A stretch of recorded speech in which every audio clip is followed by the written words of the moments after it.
પાટણના શ્યામ હોસ્પિટલમાં ડોક્ટરની બેદરકારીના કારણે દર્દીનું મોત થયા હોવાના પરિવારજનોના આક્ષેપ. પાટણની શ્યામ હોસ્પિટલ ખાતે ડોક્ટરની બેદરકારીના કારણે દર્દીનું મોત થયા હોવાના પરિવારજનના આક્ષેપ. દર્દીને સારણગાંઠના ઓપરેશન માટે પાટણની શ્યામ હોસ્પિટલ ડોક્ટર મુકુંદ પટેલના ત્યાં દર્દીને લાવેલ, જ્યાં ડોક્ટરની બેદરકારીને લઈ દર્દીનું મોત થયું હોવાનું સામે આવ્યું. દર્દીના ઓપરેશન પછી દર્દીને ઇન્ફેક્શન થયું હોવાના ડોક્ટર મુકુંદ પટેલે કહેલ.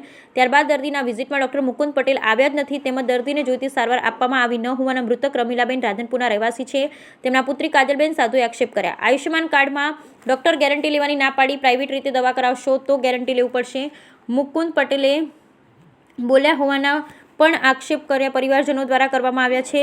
મૃતકોના પરિવારજનોએ કહ્યું કે અમારું પેશન્ટ પાછું આપે અથવા તો તંત્ર અમને ન્યાય આપે તેવી માંગ મૃતક રમીલાબેનના પુત્રી કાજલબેન સાધુ દ્વારા કરાઈ. ડોક્ટર કેસ દબાવવા 50,000ની ઓફર આપી હોવાનું સામે આવ્યું. દર્દીના સગાએ જણાવ્યું કે મુકુંદ પટેલે 50,000ની ઓફર આપી હોવાના આક્ષેપ કરવામાં આવી રહ્યા છે. સરકારશ્રી દ્વારા ચાલતા આયુષ્યમાન કાર્ડમાં દર્દીની દવા ઓપરેશનની હા કહ્યા બાદ પૈસા પડાવતા ડોક્ટરે પોતાની મનમાની ચલાવતા પાટણની શ્યામ હોસ્પિટલમાં તંત્ર દ્વારા તપાસ ક્યારે? આવા તબીબી ડોક્ટર સામે કાયદાકીય રીતે ન્યાય મેળવવા પરિવારજનોએ જોડે ન્યાયની માંગ કરી છે. Bureau report Anil Ramanuj.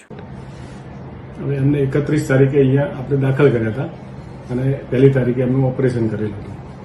Operation પછી 4-5 દિવસ તો એમને સારું હતું કમ્પ્લીટ, અને ગઈકાલે રાત્રે એમને શ્વાસની તકલીફ થઈ ગઈ, એટલે આપણે એમને શ્વાસ માટે બાજુમાં સાહેબને ત્યાં રિફર કર્યા, પણ એમને આઈસીયુમાં દાખલ થવાની એમને ના પાડી અને સવારે વધારે સિરિયસ થઈ ગયા સવારે, એટલે પછી એને સિરિયસ થઈ ગયા, ત્યાં પછી એક્સપાયર થઈ ગયા.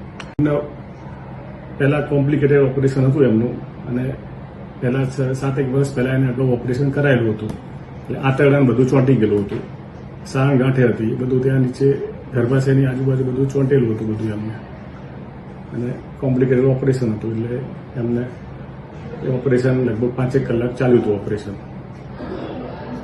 દર્દી પાસેથી અમે તો 15,000 ડિપોઝિટ ભરાઈ છે, બાકી દવાના અને નશાના જે 10,000, 15,000 થયા છે, અને અંદર જે જાળી મૂકવી પડે અને ટક્કરથી જાળી ફિક્સ કરવી પડે એનો ચાર્જ થયો છે.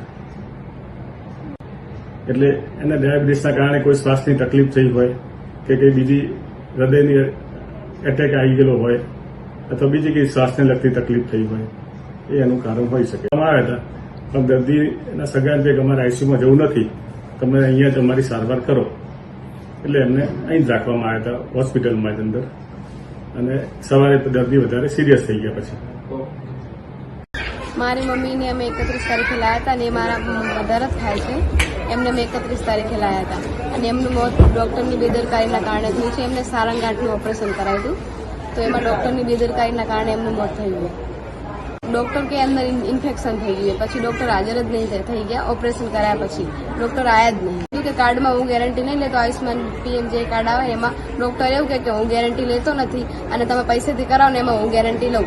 એના પછી અમે આજે આઈસીયુમાં દાખલ કર્યા, ત્યારે ડૉક્ટરે અમને એવું કીધું કે થઈ જશે, એમાં અમને સાઇન બી કરાવી કે બધું અહીંયા કંઈ પણ થાય તો જવાબદારી હું લઈશ, કે એની અમારે સાઇન કરાવે 10,000 જેવી ડિપોઝિટ જમા કરાવી સવારે, તો અમે થઈ ગયું. પછી 2 કલાક પછી મારા મધર એક્સપાયર થઈ ગયા. માગણી એવી છે કે ડૉક્ટર બેદરકારી કરી છે, અમારે જે કર્યું અમારું કાં તો અમને પેશન્ટ આલે કે અમને જે બી અમારો ન્યાય થતો હોય એમને આપે.